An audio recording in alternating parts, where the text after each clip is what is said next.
Hello, hello mga guys! Meron pong ginawa ngayon sa aming isang chef na si Milbert.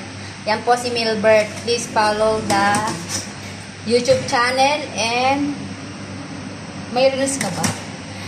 Nagbebenta po siya ng Bavarian donut. Ayan po, yung kanyang donut. Sa mga taga-Corfacan, 6 pieces, tender ham. Ayan. Siyempre, mamaya po kakainin na natin yung donut ni Milbert. Kung malasa o hindi. Iba-ibang flavor yan. Bavarian daw po ito. Ito yung aming isang batikang chef. Siyempre, titingnan natin kung masarap ang kanyang donut. Ako muna ang unang kakain.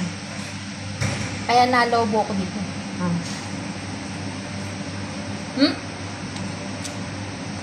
Lasang cream. Siyempre, Bavarian niya eh. Masarap siya. Ayan po. Masarap siya guys. Ayan o. Malinamnam. Taga-Corfacan dyan. 6 na piraso. Tender ham. Ayan. Mga part-time po yan namin dito. Ni Milbert. Bili na po kayo sa kanyang paninda. Ayan. Siyempre kakain ulit natin. Diba? Ang sarap ng gawa niya. Thank you for watching. Bye.